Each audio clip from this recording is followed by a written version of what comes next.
Vous êtes de plus en plus nombreux à nous suivre et à participer à l'évolution de la chaîne Afrique N24, et sincèrement nous tenions à vous en remercier.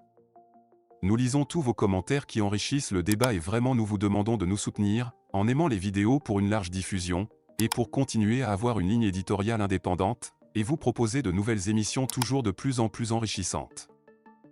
Ne restons pas passifs, soyons actifs. Merci et à bientôt. Rencontre avec le peuple, un engagement renouvelé pour le Togo. Dans le cadre de sa tournée nationale de dialogue et d'échange, la députée de la DMP Kafui Adjamagbo Johnson a rencontré ce jour les femmes des marchés de Nkafou et de Edjranaoé. Elle annonce un grand rassemblement ce jeudi 29 août à Amoutive. C'est une journée marquée par la chaleur humaine et le dialogue direct avec le peuple que Kafui Adjamagbo Johnson a vécu aujourd'hui. Poursuivant sa tournée nationale, elle s'est rendue au marché de Nkafou et de Edjranaoé, deux lieux emblématiques où elle a pu échanger avec les femmes qui y travaillent. Ces femmes, véritables héroïnes du quotidien, sont les piliers économiques de leur communauté. Elles soutiennent, par leurs activités, non seulement leur famille mais aussi l'ensemble de la société togolaise.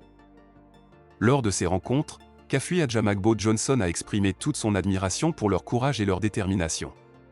Leur énergie, leur résilience et leur dévouement sont une source d'inspiration inépuisable, a-t-elle déclaré. Ce moment de partage a été l'occasion pour elle de réitérer son engagement à être toujours à l'écoute du peuple togolais et à travailler sans relâche pour améliorer ses conditions de vie.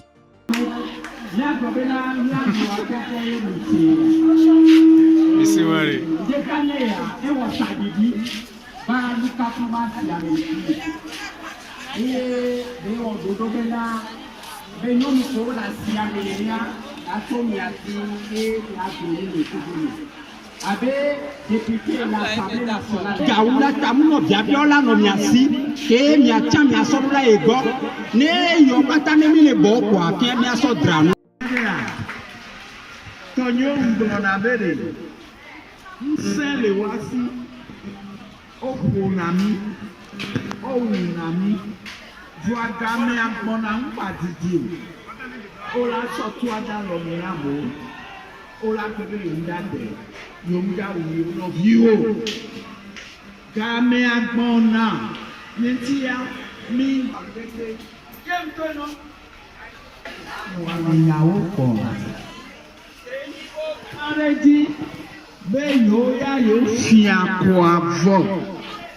Bẹ́ẹ̀ yóò àgbàlọ́ fàrẹ́ká bọ̀ yí. Bẹ́ẹ̀ yóò tọ́ yóò tán yóò lọ́nà bọ̀. Sọ́ba ló ṣe ọ̀pẹ́ á. Bébà ní á ní ìlú kejì òyò yọ àná wọ̀.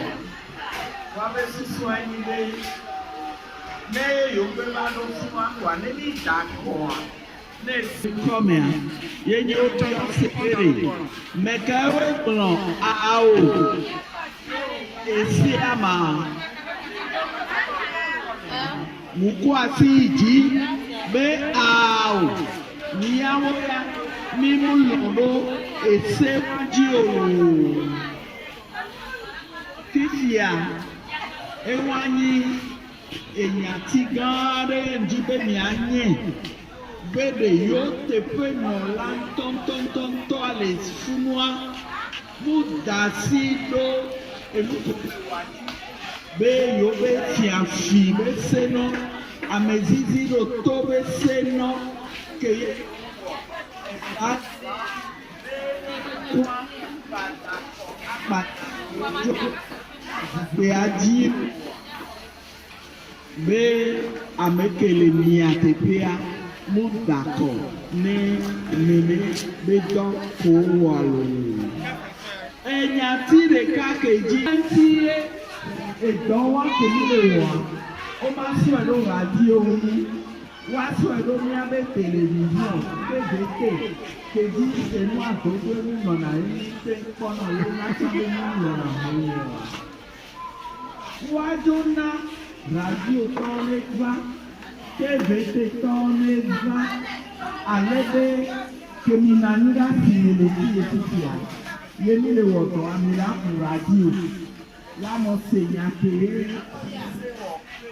tɔ de sia le le gbɔ ela nyabere ela zimua di n'ɔnu nyabe dukua le to dia be wa wɔtɔ ami kua le tɔ enyawo amu di ya.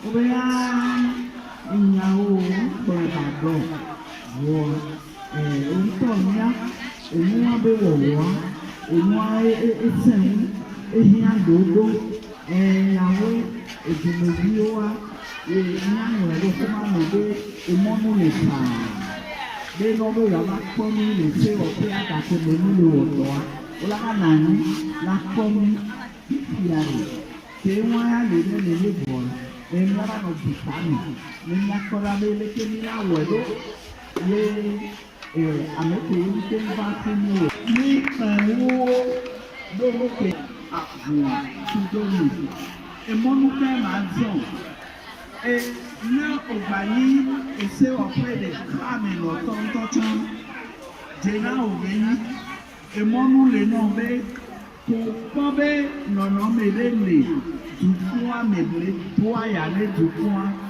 ayɔ minista kenya wa kɔ ŋkume na to le be enya nu ya lekeleke le fi ne togoviwo ya owe ɖo la ɔne ne be dɔ. Une rencontre capitale ce 29 août.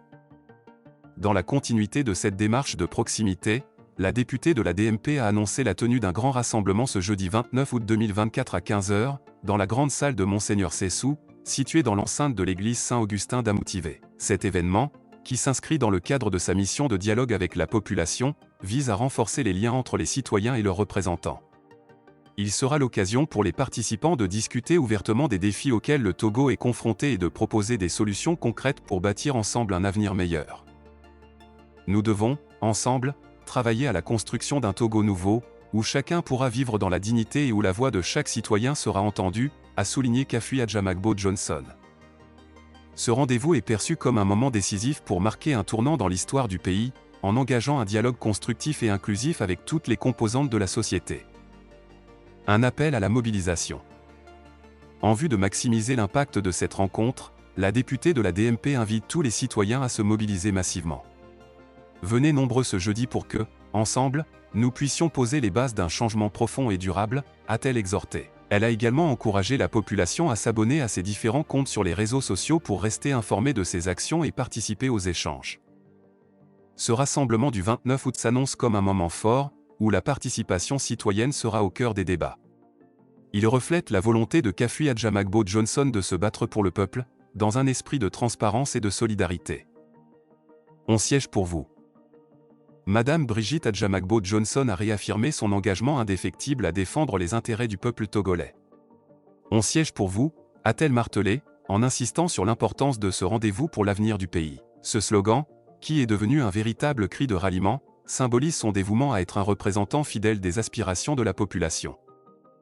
La rencontre de ce jeudi 29 août à Amoutivé s'annonce d'ores et déjà comme un événement incontournable pour tous ceux qui souhaitent s'impliquer activement dans la construction d'un Togo plus juste, équitable et prospère. Likez la vidéo si ce n'est pas déjà fait. Laissez aussi votre point de vue en commentaire. Abonnez-vous et cliquez aussi sur la petite cloche de notification pour ne rien rater de nos prochaines vidéos. N'oubliez pas de partager aussi la vidéo et de la liker.